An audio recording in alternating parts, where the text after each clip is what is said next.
Hello, beautiful people, and welcome to the Personal Power Circle Talks with Roxane, where we are going to spend some quality time here. I love quality time, where I'm going to speak my personal truth. That's what I am working on, speaking from the womb, heart, and throat, rather from the mind, and share and explore the messy parts of personal growth.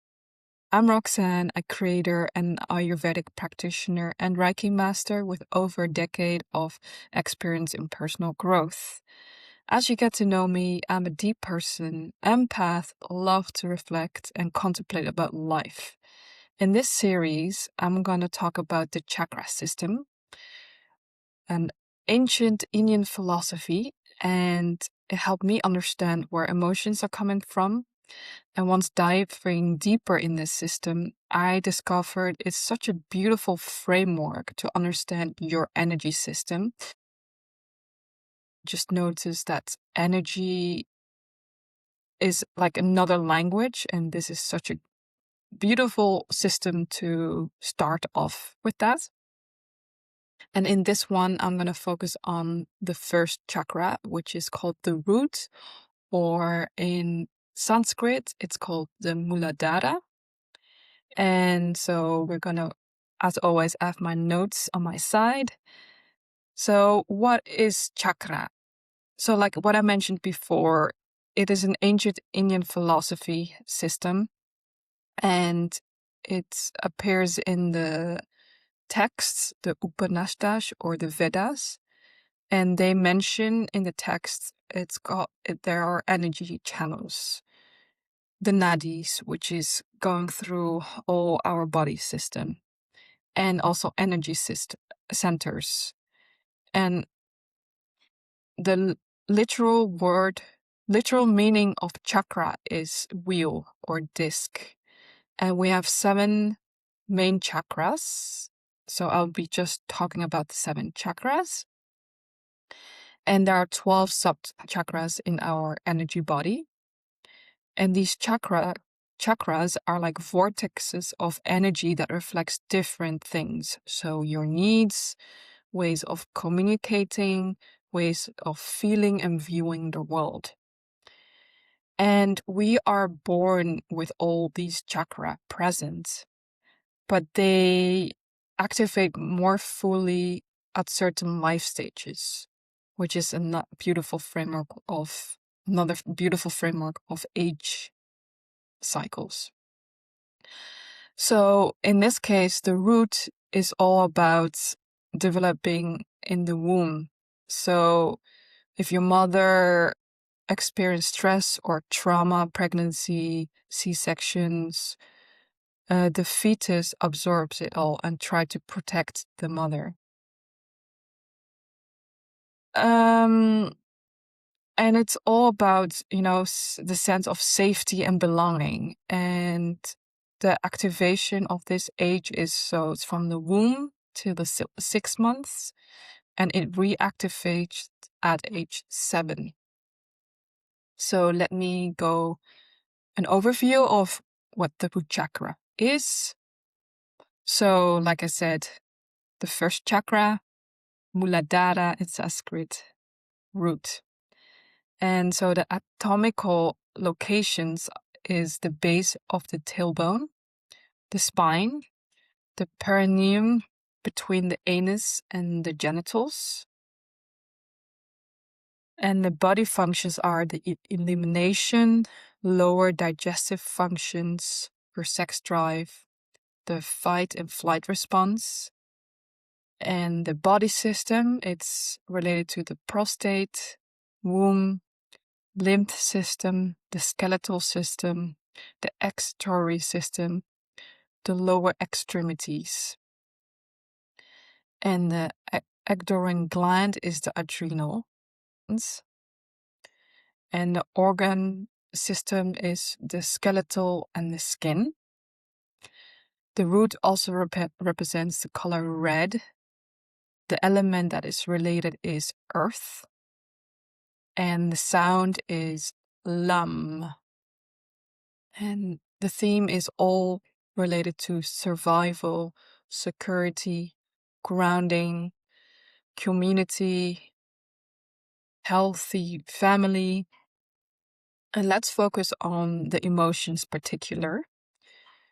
So, well, if the root is balanced, then you experience these emotions. So safety and secure, connected, supported, strong, trusting. And once these emotions are unbalanced, you feel insecure, angry, annoyed, irritated, worried about the basics needs such as food, money, and shelter. And to get a better idea of your root chakra, the first step is awareness. So here are some journal questions to contemplate about. So really journal about what was happening between the womb till 6 months. So what was going on in your mother's womb when she was carrying you? How did she deliver you? And what was happening between your parents' relationship during the time? And also start to journal at when you're at age 7. That's when the root chakra reactivates. So how were you like? What were you feeling? Your emotions, your experiences. Also look up a picture of the root chakra and where all the organs are, so that you have this awareness of your body as well. So since this podcast is all about personal growth and that I'm also documenting my own process, so I'm going to use myself as a case study so that you kind of have an idea how I kind of contemplate about my relationship with the root chakra. So in my case, I don't know any information about 6 months, because in my case, I was adopted when I was 3.5. So I have no idea, but just to tune in or connecting to the feelings and to think about 0 from the womb to 6 months, I felt like really cold, heavy, just negative feelings, not feeling safe. But let's move on to age 7 and see what kind of kid was I. So I do remember a moment. So I went briefly to ballet lessons, and at the end of each lesson, you got to perform free flowing, and I remember just performing. I was just so afraid and not feeling safe, not want to be seen. And that really links to like another memory when I was age 4 that I had to perform just to be a tree. And that's really, again, the same theme of the lack of safety and fear of being seen. And another moment, just to get more information or this awareness of how my root is. So that was also during this time where my parents asked me to take care of my sister and help her cleaning her room, even a small thing. And I remember at that time I just did not like it that I had to take care of my sister. Um, and in a way, I just didn't feel safe, to be a kid or at that moment, I felt conditioned that, oh, I have to grow up quickly. And another one is that time as a kid. And now looking at it, kids are so aware of things. Kids are really smarter than you think. So it was also at age 7, there was a time that my white cat died. And that was the first time that I really encountered death. And obviously there was a lot of sadness, but at the same time, I already understood of this concept of death, or I had no fear of death. And usually a lot of people have fear of death, but I had this big trusting feeling. But just overall looking at all these examples, you do notice, or that's how I observe that, yeah, I lacked of safety, and just in general also there was just a lot of uncertainty and insecure. So I can notice that I was, yeah, really unbalanced with my root chakra. And going back to the womb and 6 months, in my case, I have no information to fill in. So, and also the roots, if you go another layer, the root also represents your ancestral traumas. And in my case, I'm carrying the bloodline lineage and also my adoptive lineage. So I'm already carrying double in a way. And this is just my own exploration of, in a way, I'm just curious to understand this information of like from the womb and 6 months. And obviously, yes, you can in a way meditate or find a mentor that can help out. And in this case, I asked a question from like a mentor that I go to if I have any deep questions that it's just difficult to ask people around.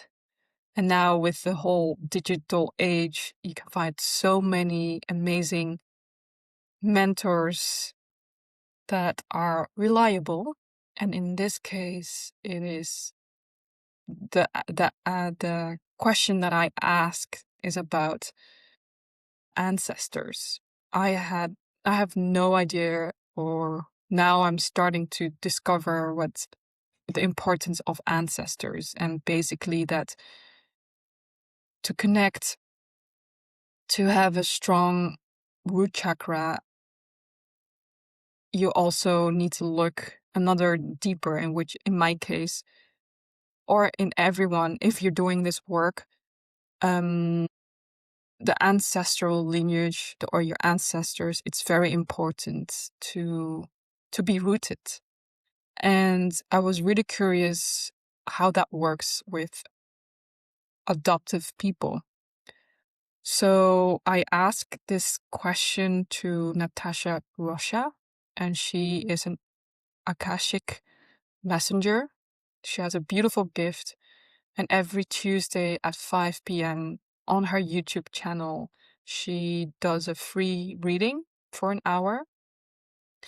And I asked her honestly about, okay, can you tell me more about this whole theme of adoption, but then in an energetic perspective?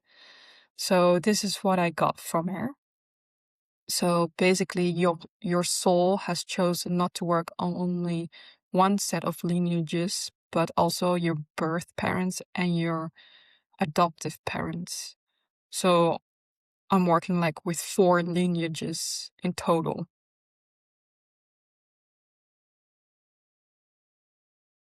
So there was a contract before you were born, and your soul wanted to express and need both lineages. And sometimes what happens is that in that space of adoption is that sometimes we need to remove from that lineage, so in my case, my Chinese lineage, in order to allow to heal the construct of that lineage, you cannot remain in that environment.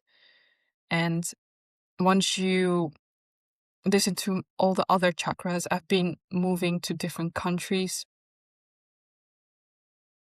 And basically, yeah, from China, I moved to the Netherlands. So it's allowed to heal the construct of that lineage. You cannot remain in that environment. So in my case, that's China. And at that moment, I had to, but the plus side is that it's a beautiful contract Soul has created undertaking of working through both lineages, which means you get twice the number of gifts once I go through all the ancestor traumas. So that's in a way a nice thing, but I'm just still in the process of it. And also at that moment, I just really wanted more and to know more. And in a way, yes, it's nice to know your lineage if you have photographs or ask your grandparents and yeah, ask them about these stories. But in my case, I don't have that in my Chinese lineage. I can still ask some questions to my mom about my grandparents and stuff. And also if you're like also really eager and all that stuff, you might not need to know them, and that is completely okay. You are actually a living, walking memory of them. So it's really that about going inside and knowing that you are not limited to anything and everything is open to you. And it's again this whole thing, doing this personal growth for 10 years. It's what's a pattern that's repeating is go inside. The answers are inside of you, not outside. And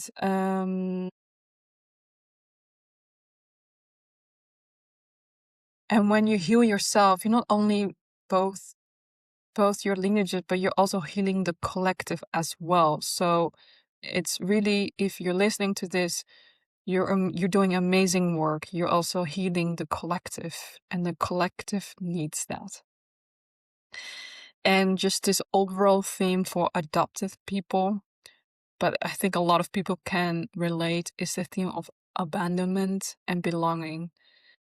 And what Natasha really mentioned is, and knowing that might not feel you belong anywhere, which means you belong everywhere. So that's really a nice, encouraging line if you feel also the same way. Yeah, so if you have also these deep questions, I highly recommend Russia. Learning this information, it really helped me to understand, more about, or an opening to dive deeper on ancestors, or just take your time and take it day by day. And at the end of the day, life is the school where the learning moments, and see it as a living meditation. So now I invite you, it's your turn to answer these questions for yourself, to create a relationship with your root chakra. So what was going on in your mother's womb when she was carrying you? How was your delivery of birth? What was happening between your parents' relationship with your mother's womb? And when it's reactivated again, how were you like around age 7? How did you feel? Did you feel secure? Did you feel supported? Yeah, just journal, and that's just the first step. And I also recommend you to look up where the root is with the locations with your body, and to experience more about this whole energy language. That's what I would say. And then one way to support that is to be aware, like I said already, or connect with your body, is Reiki. I am really honored to share Reiki to serve people. Reiki has supported my grief process and so much more. I'm calling in 3 people who wants to experience an in-person Reiki session with me in Amsterdam. Experience your natural state. And my website is livepersonalpowercircle.com, where you can book your session. And I'm excited to see you in real life. See you in the next one. Bye.